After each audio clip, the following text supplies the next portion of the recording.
ចំណាត់ថ្នាក់កម្ពុជាកីឡាករបោតទាំង5រូបរបស់ ISO Speed តើកីឡាករទាំងអស់នោះមានកីឡាករណាខ្លះសួស្តីអ្នកទាំងអស់គ្នាវិលមកជួបគ្នាសាជាថ្មីជាមួយនឹងខ្ញុំវិញម្ដងទៀតហើយកាលពីអេពីសូតមុនខ្ញុំបានលើកយកមូលហេតុ2យ៉ាងដែលធ្វើឲ្យកីឡាករ Cristiano Ronaldo មិនអាចទៅចូលរួមពិធីបុណ្យសពរបស់កីឡាករ Diego Jota និងកីឡាករ Andre Silva បានបើសិនអ្នកទាំងអស់គ្នាមិនទាន់បានស្ដាប់អេពីសូតមុនទេអាចចូលទៅស្ដាប់ក្នុង playlist រឿងរ៉ាវកីឡាមុននឹងឈានចូលទៅដល់សាច់រឿងរបស់យើងទាំងមូលខ្ញុំសូមនាំអ្នកទាំងអស់គ្នាទៅស្គាល់ ISO Speed ជាមុនសិនតើ ISO Speed ជានរណាហើយហេតុអ្វីបានជាគាត់ល្បីខ្លាំងម្ល៉េះ ISO Speed គឺជាអ្នកបង្កើត content ដ៏ល្បីឈ្មោះម្នាក់នៅលើពិភពលោកហើយឈ្មោះពិតរបស់គាត់នោះគឺ Darren Watkins Jr. គាត់គឺជា YouTuber សញ្ជាតិអាមេរិកដ៏ល្បីឈ្មោះម្នាក់ដែលមាតិការបស់គាត់ភាគច្រើនគឺបែបកំ pl ែងការលេង gaming និងការដើរគោគេគោឯងជាមួយពិភពលោកនោះឯងISO Speed បានចាប់ផ្ដើមបង្កើតមាតិកា YouTube របស់គាត់ជាលើកដំបូងក្នុងឆ្នាំ2016ដែលឆ្លងកាត់រឿងរ៉ាវលំបាកជាច្រើនឆ្នាំទ្រាំតែគាត់អាចមានឈ្មោះល្បីដល់សប្តាហ៍ថ្ងៃនេះបានគឺរហូតដល់ឆ្នាំ2020ឯណោះទើបគេឈ្មោះនិងកេរ្តិ៍នាមរបស់គាត់ត្រូវបានគេស្គាល់ជាមួយពិភពលោក ISO Speed មាន fan ច្រើនខ្លាំងណាស់ដោយ channel YouTube របស់គាត់មាន subscriber រហូតដល់45លាន subscriber ឯណោះ ISO Speed ក៏ទើបតែឈ្នះពីរង្វាន់ Streamer of the Year កាលពីពេលថ្មីនេះផងដែរឈ្មោះ ISO Speed គឺជារហស្សនាមដែលមិត្តភក្តិរបស់គាត់បានដាក់ឲ្យគាត់មកតាំងពីក្មេងមកម្ល៉េះព្រោះគាត់មានសកម្មភាពរហ័សរហួននោះឯង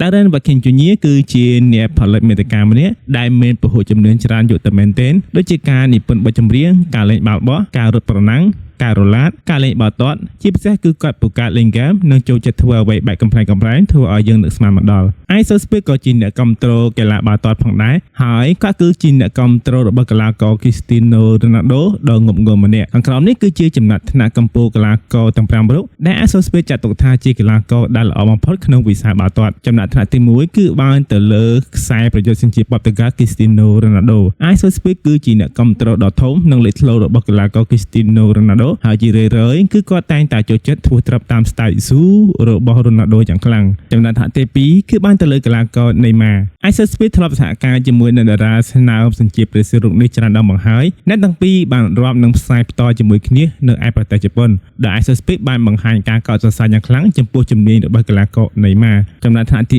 3គឺបានទៅលើកីឡាករ Ronaldinho ISO Speed ចូលចិត្តវិរៈបរិសញ្ជាតិប្រេស៊ីលរូបនេះយ៉ាងខ្លាំងព្រោះដោយសារតែ Ronaldinho គាត់ពូកែញាក់បាល់និងមានskill ប្លែកៗដែលជាហេតុធ្វើឲ្យ ISO Speed ចូលចិត្តគាត់យ៉ាងខ្លាំងចំណាត់ថ្នាក់ទី4គឺបានទៅលើកីឡាករ Rafael Leao និង ISO Speed ប្រៀបបានទៅនឹងមិត្តភក្តិដ៏ជិតស្និទ្ធគ្នាជារឿយៗពួកគេទាំងពីរនាក់តែងតែធ្វើការ live stream លេង game និងធ្វើរឿងចម្លែកៗជាមួយគ្នាផងដែរហើយដោយសារតែកីឡាករ Rafael Leao ទៅ ISO Speed អាចមានឱកាសជួបជាមួយនឹង idol របស់ខ្លួនគឺតារាឆ្នាំ Cristiano Ronaldo ផ្ទាល់បានចំណាត់ថ្នាក់ទី5គឺបានទៅលើកីឡាករ Harry Maguire ការដែលដាក់ឈ្មោះកីឡាករ Harry Maguire រាប់ចាត់ទុកជាកម្ពុជាកីឡាករទាំង5រូបដែលល្អជាងគេប្រចាំប្រវត្តិសាស្ត្របាល់ទាត់នោះគឺជារឿងដ៏គួរអស់សម្ដេចយ៉ាងខ្លាំងដោយដែលអ្នកទាំងអស់គ្នាដឹងស្រាប់ហើយថា ISO Speed ក៏ទៅតែស្គាល់បាល់ទាត់តែប៉ុណ្ណោះអញ្ចឹងហើយបានជាគាត់ពុំទាន់អាចបែងចែកឲ្យបានច្បាស់លាស់នៅឡើយទេថានរណាល្អជាងនរណានោះគួររំលឹកឡើងវិញដូចនេះថា ISO Speed ក៏ធ្លាប់មកលេងនៅប្រទេសកម្ពុជារបស់យើងផងដែរហើយគាត់ក៏បានសរសើរអំពីប្រទេសកម្ពុជារបស់យើងមិនដាច់ពីមាត់ពាក្យមួយដែលគាត់បានរៀនចេះពេលដែលគាត់មក live stream នៅកម្ពុជាគឺពាក្យថាមួយដែលពាក្យនេះដែរគឺគាត់តែងតែយកទៅនិយាយជាច្រើនលើកជាច្រើនសាររកការ live stream របស់គាត់ខាងលើនេះគឺជាចំណាត់ថ្នាក់កម្ពុជាកីឡាករទាំង5រូបដែល ISO Speed ចាត់ទុកថាជាកីឡាករដែលល្អជាងគេប្រចាំប្រវត្តិសាស្ត្របាល់ទាត់ចុះអ្នកទាំងអស់គ្នាវិញអ្នកទាំងអស់គ្នាយល់យ៉ាងណាដែរចំពោះចំណាត់ថ្នាក់កីឡាករទាំង5របស់ ISO Speed សូម comment នៅក្នុងវីដេអូខាងក្រោមមុននឹងបញ្ចប់វីដេអូនេះទៅខ្ញុំសូមឲ្យអ្នកទាំងអស់គ្នាចុច like comment និង subscribe អ្នកមួយផងដើម្បីទទួលបានវីដេអូថ្មីៗជារៀងរាល់ថ្ងៃសូមអរគុណជួបគ្នានៅវីដេអូក្រោយ